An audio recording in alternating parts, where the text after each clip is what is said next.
exciting, Mrs. Drysdale, discovering that your next-door neighbors may be descendants of the very first settlers? Well, if it's true, but I just can't believe it. The Clampetts are so uncouth, so unrefined. I prefer unspoiled. Yes, Madam President.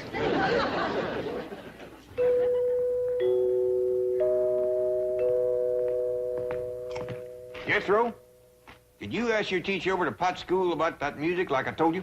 Oh, yes, sir, Uncle Jed. She explained it to me, and I got it all wrote down.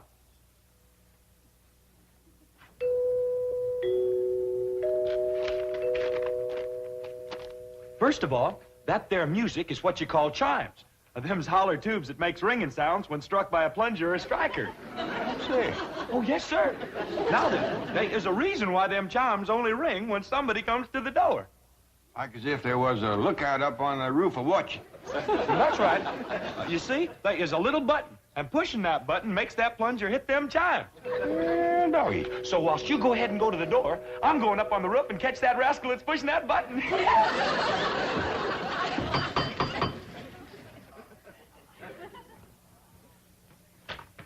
Well, howdy, ladies. Come in, come in. Good morning. Good morning, Mr. Clampett. Have a chitlin. Oh, what a treat, of course. Thank you.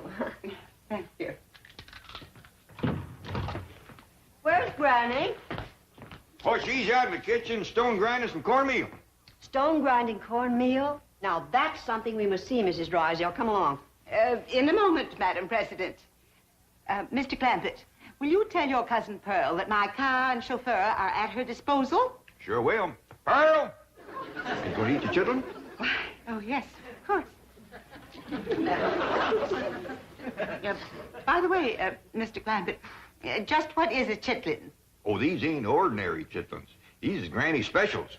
They is possum innards deep fried in boiling hog fat. Jack?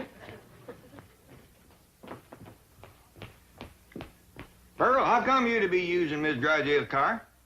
Well, Jed, now that we's high society, I can't be seen riding around in that old truck. When is we high society? Since that historical lady found out that your ancestors come to this country for the Mayflower. What's that got to do with me? That's the way society works, Jed. The earlier your kinfolk got here, higher up that puts you. And I reckon the high society folks is the Indians. No, I don't work that way. How come? I don't know how come. Well, they was here for anybody else. Now, Jed, let's not try to change the rules. Let's just start enjoying the game. Up to now, Mrs. Drysdale's treated us like wet dogs at a wedding. That's kind of warmed up. Warmed up? She can't do enough. Why, she's having her chauffeur take me to all the fancy stores and then to her beauty saloon.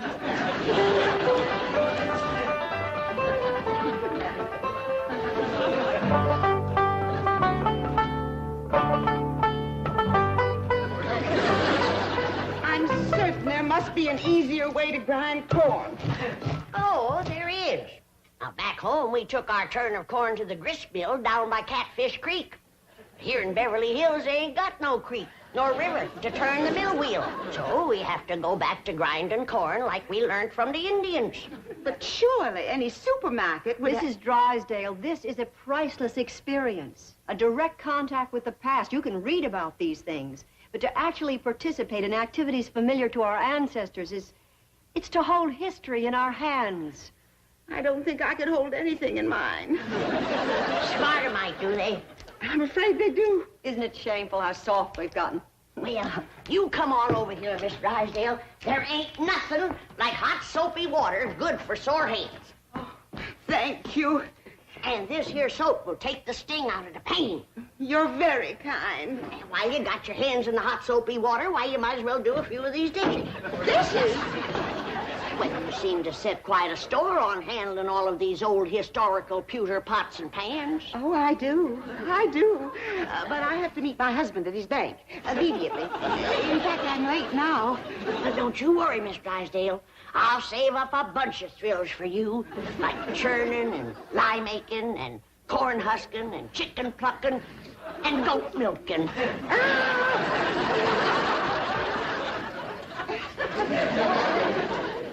My dingies!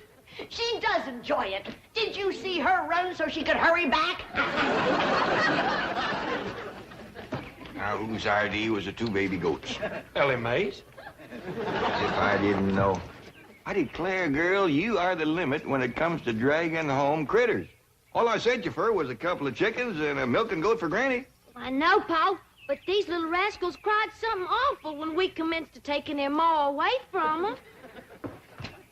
Oh, dear, I forgot that Pearl has my car. Oh, Miss Drysdale, someplace you gotta go? Yes, to the bank to see Milburn. I'll call a cab. Oh, no, that'd be downright unneighborly of us to let you do that. Would Jethro and Ellie Mae can drive you down there? Sure will. In this truck? Hey, one good turn deserves another. After all, you let Pearl take your car. Oh, yeah, and you can have the back seat all to yourself, Miss I'm in Drysdale. terrible hurry. I better call a what? Ain't nobody can get you there faster than we can, Miss Oh, Drysdale. don't worry, Miss Drysdale. This hickory bench is tied on good and tight. Yeah, but Here, Mrs. Drysdale, you can hold that little fella so he won't bother me when I drive.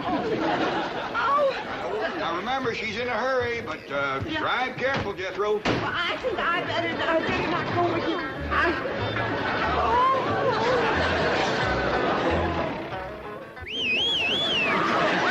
That's Miss Drysdale making noise like a siren. Car's out of the way. Come on, move over.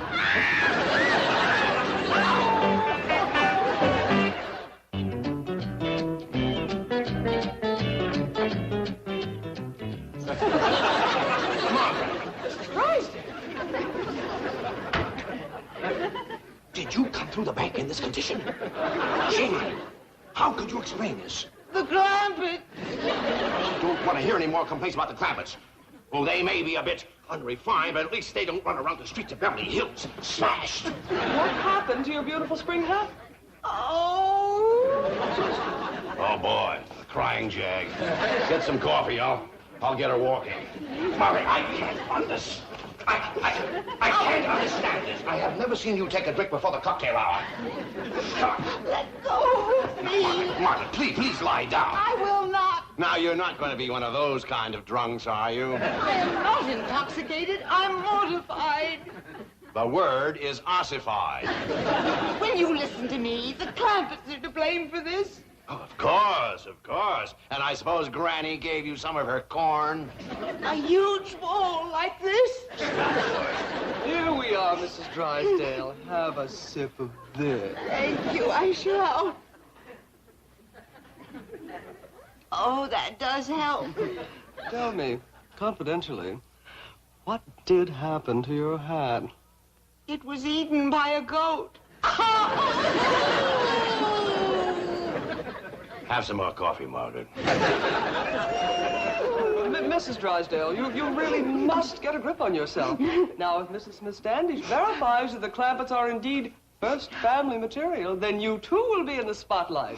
I'll be in the hospital. So help me, if those uncouth hillbillies become my social peers, life will cease to be worth living. Oh, Miss Hathaway, take me home. Margaret, what happened to your car? Did it get smashed, too?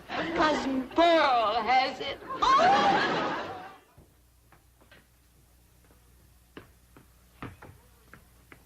Come in, whoever you are.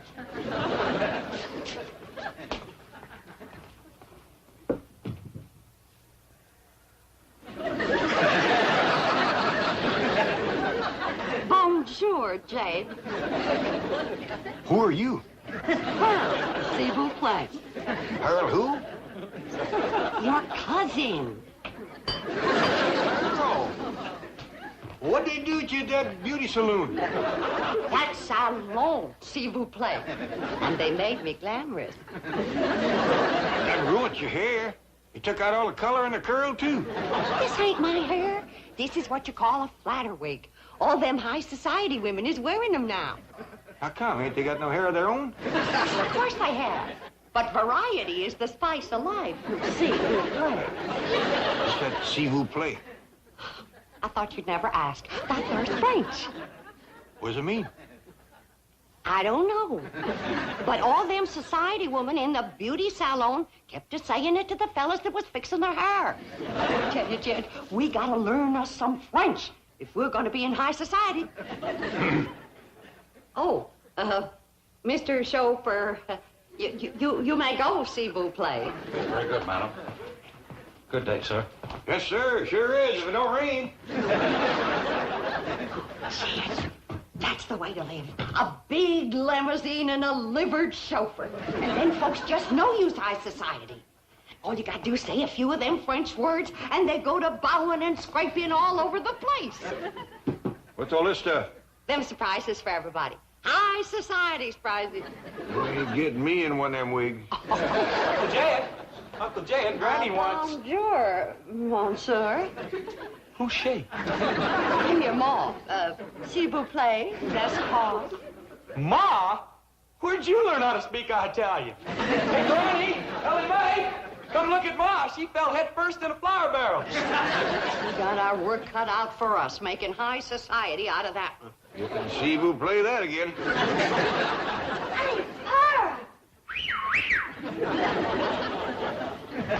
Killing me, high society ladies don't go around carrying goats. Well, Miss Drysdale held one on her lap all the way to the bank. Didn't she, Jethro? Oh, yeah. What's all the commotion in here? Looky yonder at glamorous Cousin Pearl.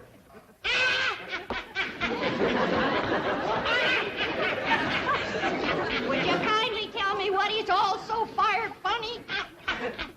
You wouldn't know a high society woman if you'd see one. Well, I sure don't see one around here. Hey, look at all the fine surprises here Cousin Pearl brung for us. What'd you bring for me, Ma? Now, you find out. Now, I did a lot of checking today, and I found out that high society folks, especially rich ones like us, they have what you call hobbies. Hobbies and sports. What's them? Them things to keep them busy, because they don't do no work. Well, that lets me out. No, Granny, it's all right to work, long as the other high society people don't know you work. You see, high society folk is always bored. How come? I ain't sure. Probably because they don't work. Well, why don't they just work and not bother with, Now, Jeff, let's not go to changing the rules again. We're just getting into the game. All right, Pearl, tell us what you want to do. Well, Mrs. Smith Standish said they might be wanting to take our picture for the high society page in the newspaper. So I figure we gotta look like high society. Now, all of you go and put your clothes on, and when Miss Smith Standish sees us, she won't have to be shamed. I don't think I want to get mixed up in this nonsense. Granny, please. Oh, come on, Granny. Since it pleasures Pearl so much, it can't hurt us none. Besides, Pearl knows a lot more about high society than we do. Thank you, Jack. Jack? Mrs. Smith Standish, it gives me great pleasure to present my blood cousin, that international millionaire and high society sportsman, Mr. J.D. Clampett. Jack!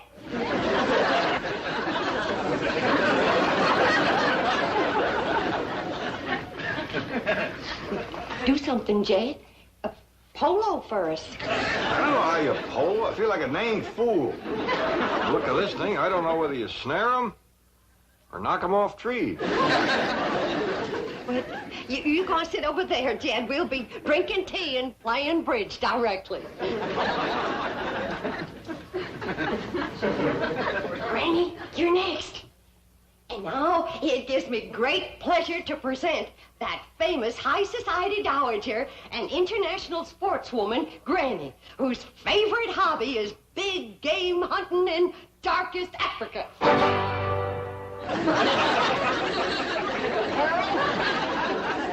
It's a good thing for you this gun ain't loaded.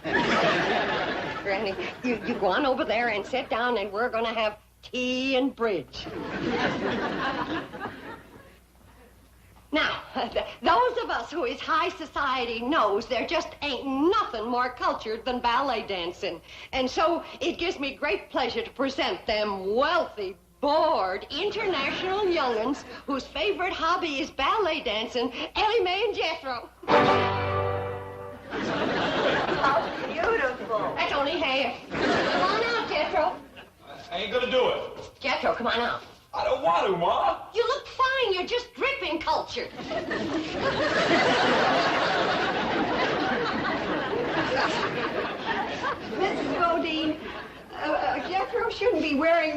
to. See, Ma? I told you. Well, I know it ain't big enough, but it's fine for the pictures. No, wait a minute. Wait, come back. We ain't got tea and grease yet.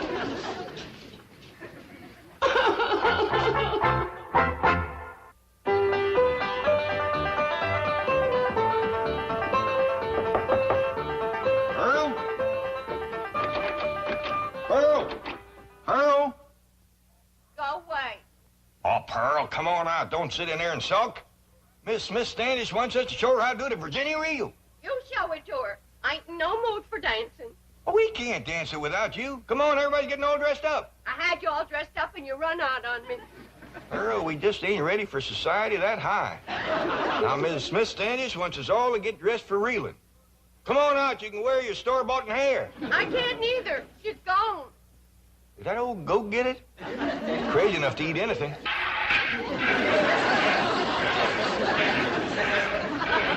Oh, you're doing beautifully, Mrs. Drysdale. I'm proud of you. She sure got the hands for it, ain't she? Miss Drysdale, your husband's here. He's going to dance with us. Thank goodness. Oh, my hands. My hands. They'll never be the same again. There's nothing like milking a goat to pretty the hands. Come on, Granny. We're getting ready for the Virginia reel. I'll fetch your lap organ in for you. Oh, Mrs. Drysdale, have you seen this priceless antique lap organ? Oh, so that's what it is. I mean, it's marvelous. You like music, Miss Drysdale? I adore music, especially the authentic lap organ. I reckon Granny will let you have a turn, won't you, Granny? Why, sure. Mrs. Drysdale, did you hear that? Oh, what a red-letter day this is for you. Oh, yes, indeed it is, Madam President. Well, come on, let's get in there and get at it.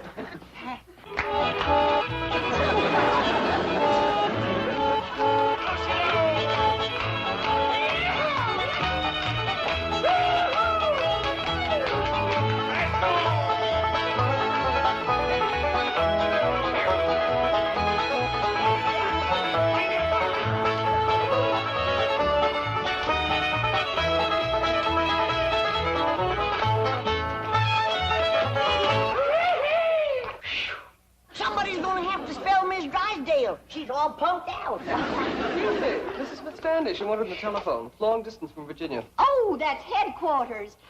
Mr. Clampett, if our genealogical records confirm those entries in your family Bible, you will make headlines from coast to coast. Your pictures will be in every newspaper.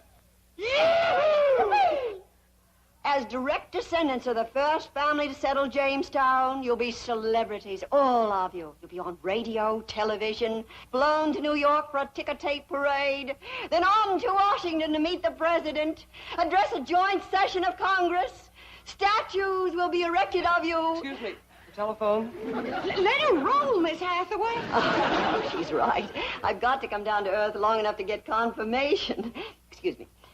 Mrs. Smith Standish speaking. Yes? Yes.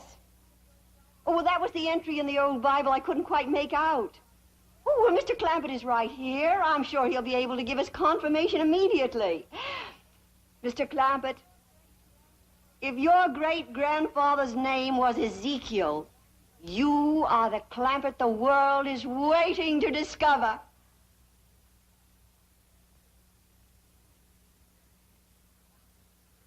Well, now, I kind of hate to disappoint you, ma'am, but his name was Jeremiah. I could have told you that, Madam President. Not for one moment was I fooled. I'm sorry. No, there seems to have been some kind of a mistake. Jed? What's ailing you? You know doggone good and well your great-grandpappy's name was Ezekiel. Yeah, I know, Granny. But what would an old mountain goat like me have to say to the president and Congress? Come on, everybody, let's have another Virginia reel. Yeah!